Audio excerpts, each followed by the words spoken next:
Ma'am, Atharv has started the recording. Okay, so good morning, class. Today we take up the new chapter in civics, diversity, prejudice, discrimination, and inequality. Now, before we move on to the chapter, I just quickly want to make you understand what you have read just now. That means diversity. Now, we did a chapter on diversity where we talked of the variety, the differences that people have. No two human beings are similar. We all have our differences, and that gives us a different variety. There's a diversity in maybe in the color of the skin, maybe the language we speak, our appearance, anything. Then comes the next word, prejudice. Now, what is a prejudice? This is a new word which you have heard for the first time. So, prejudice basically means your preconceived notion. In Hindi I would say आपकी पूर्व धारणा, आपने किसी के बारे में अपने मन से जो सोच लिया कि अरे ये है, अच्छा ये तो न्यू बच्चा है, ये इससे तो दूर रहना है, he is a new student in the class, ओहो he is a very show off, we'll not talk to him. Now you have not met him, you have hardly talked to him, but you think just by his appearance and you have judged him. Now when you judge a person without even knowing him, that is called prejudice. आपने अपने मन में जो सोच लिया उसके basis पे आप वर्क कर रहे हैं and you are not making an effort to know the person in reality. That is called prejudice. Now, the second word is discrimination. Now, discrimination in Hindi means भेदभाव, एक दूसरे से ऊंच नीच की भावना से देखना. That means to look upon a person with a different eye. That means you do not consider that person you're equal enough, you discriminate that person, you try to distinguish that person from the others. Okay, like discrimination is an example. Like supposing a new child is in your class and he belongs to maybe from other country. Now you start discriminating, saying that he doesn't belong to our nation, we'll not talk to him. He belongs to that nation. Oh, that is so an inferior nation. So that child is discriminated, is not treated equally by you. And then the third word comes, which says inequality.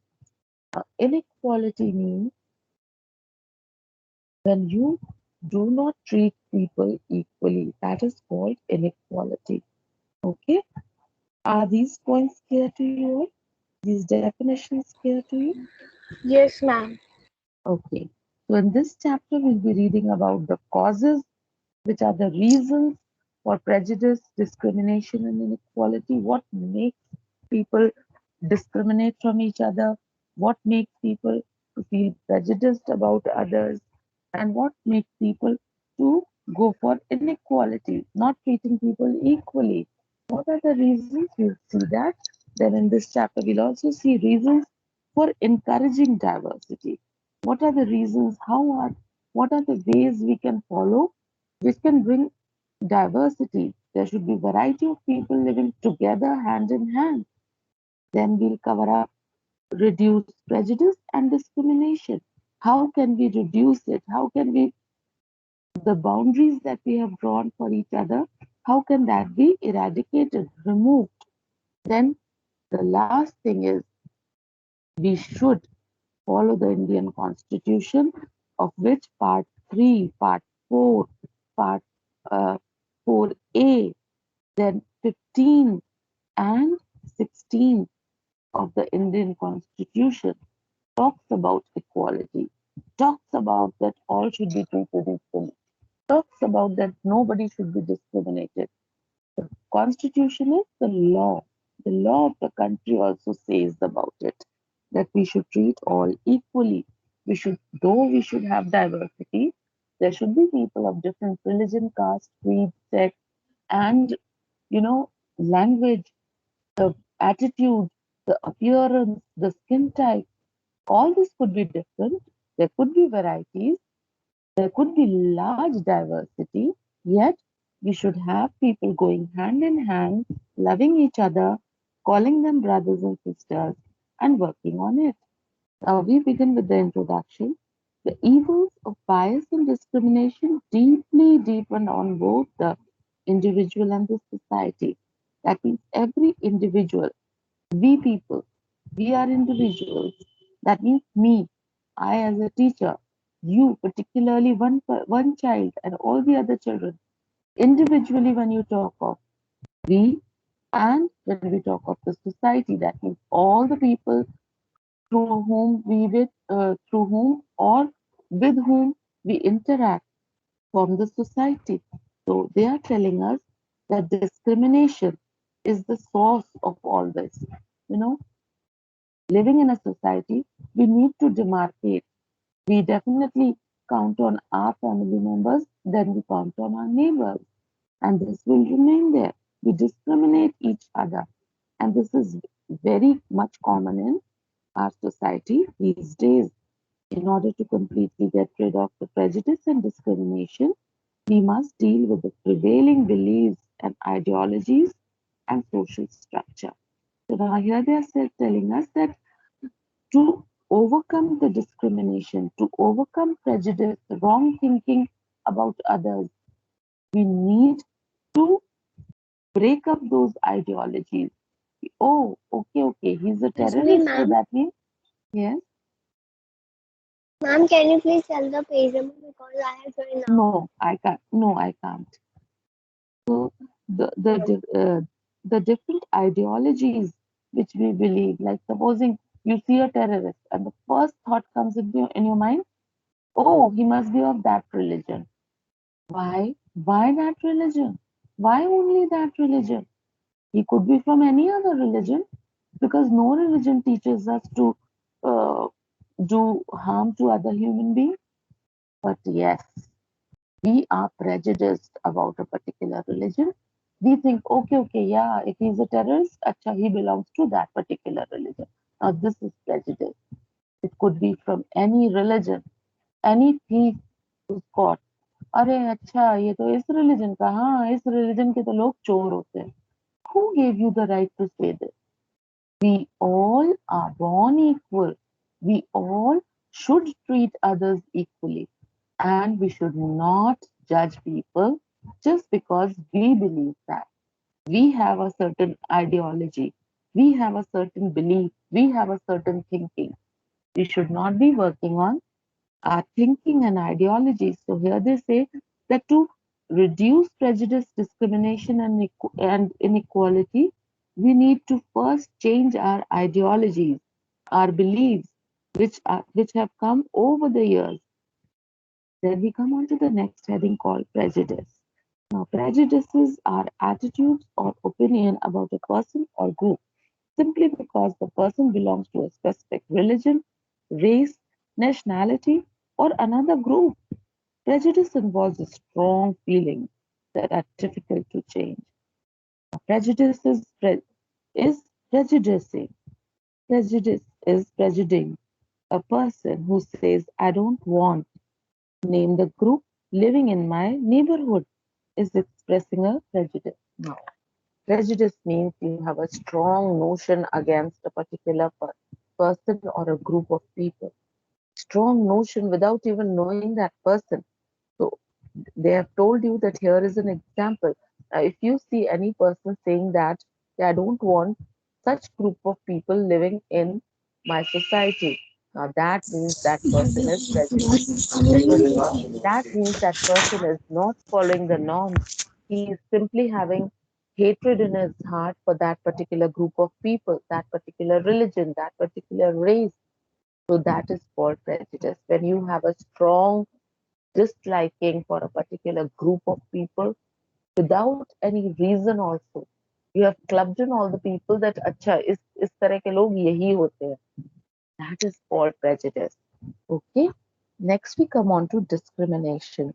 Discrimination may mean putting other people down not allowing them to take part in reasonable activities, restricting their access to work or freedom to live in certain neighborhoods, or denying them something they are entitled to by the right and law.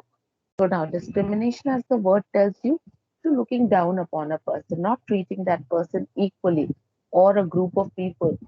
Supposing a sweeper is there and he decided to live next to your house, he built up a nice house next to you, he's a neighbor. So now you are against him. Oh, I don't want a sweeper living next to me. Why not? भाई उसकी job है वो.